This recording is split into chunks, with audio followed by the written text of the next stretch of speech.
इसके बाद black reply जब करता है, अपने घोड़े को उठा के C6 पे रखता है, इसी को बोला जाता है निम्जोविच डिफेंस। इसके बाद दोस्तों आपको सेंटर पे अपना दावा मजबूत करते हुए चलना है D4, और जब आप ये चाल चलेंगे तो फिर वो आपके इस बैलेंस, इस पॉन स्ट्रक्चर को जो बीच में ये आपका दावा मजबूत हो गया, इसको बिगाड़ने के लिए चल सकता है D5, जिसमें आपको उसे मार देना है, और जाहिर सी बात है उसकी रानी मार देगी, आरती तो उतारेगी नहीं आपके आगे। तो आपको फिर इसका दोस्तों उसकी रानी पे अटैक करना है अपने घोड़े से, और फिर वो आपके प्यादे को मार लेगा, क्योंकि उस पर उसके 2 अटैक हैं और आपका सिर्फ एक डिफेंस है, आपकी सिर्फ एक रानी कर रही है। यहाँ पे उसके घोड़ा और वजीर दोनों का अटैक है, तो वो हमारे प्यादे को मार लेगा। तो आपको आपकी रानी से बोलना है कि थोड़ा कल्टी में हो जाओ इस तरफ।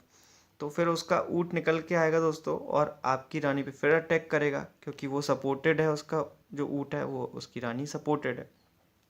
इसके बाद दोस्तों आपको चलना है F3 प्यादा, ताकि ऊँट से बोलो कि पीछे जाओ, तो ऊँट जाएगा पीछे। फिर आपको बदला लेना है आप, और अपने ऊँट को उठा के उसकी रानी पे अटैक करना है। उसकी रानी जो है दोस्तों, वो देखा गया है ज़्यादातर जाती है B4 पर, क्योंकि उसको यहाँ पे एक वीकनेस दिख रही है कि B2 पे रखा प्यादा मारा जा सकता है। लेकिन यहीं पे दोस्तों उसका अपन को विश्वासघात करते हुए बड़ी कैसलिंग करनी है, मतलब रानी की तरफ वाली कैसलिंग कर लेनी है। जैसे ही आप ये करेंगे, इसके बाद दोस्तों आप देख रहे हैं यहाँ पे जो आपका वाइट जो घोड़ा है, ये बहुत ही घातक बन चुका है।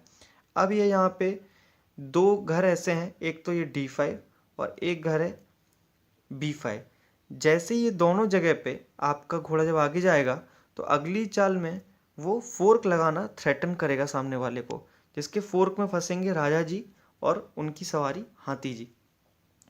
तो ये फोर्क लगेगा तो मिनिमम आपको यहाँ पे एक उसका हाथी मिलने वाला है, और लेकिन मिनिमम हाथी मिलेगा या फिर वजीर मिलेगा या फिर चेकमेट हो जाएगी। तो इसके बाद दोस्तों मान लीजिए कि वो इस घोड़े के एडवांस को आगे बढ़ाने के लिए, रोकने के लिए सॉरी, B5 पे एडवांस को आगे बढ़ाने के लिए चलता है A6। तो आप अपने घोड़े को उठाइए और रख दीजिए D5 वाले डब्बे पे। इसके बाद आप देख रहे हैं कि उसकी रानी पे अटैक पड़ रहा है, और साथ ही साथ आप फोर्क भी उस पर थ्रेटन कर रहे हैं। ये सीसर और प्यादों को जैसे मारेंगे तो फोर्क लग जाएगा उसके राजा और हाथी पर। तो उसको बचाने के लिए सबसे अच्छी चाल जो यहाँ पे ब्लैक के लिए यही है कि अपनी रानी को उठा के रख दे A5 पर। अब दोस्तों यहाँ पे आपको चलनी है इस ट्रिक की सबसे महत्वपूर्ण चाल और सबसे अच्छी चाल, जो कि है अपने इस ऊँट को, जो कि आपके वजीर के सामने रखा हुआ है, उसको उठा के रख दें आप B6 पर। अब ये इतनी खतरनाक चाल है कि यहाँ पे अब गेम लगभग तमाम है। या तो सामने वाला अपना वजीर खोएगा, या फिर अब उसका चेकमेट होगा।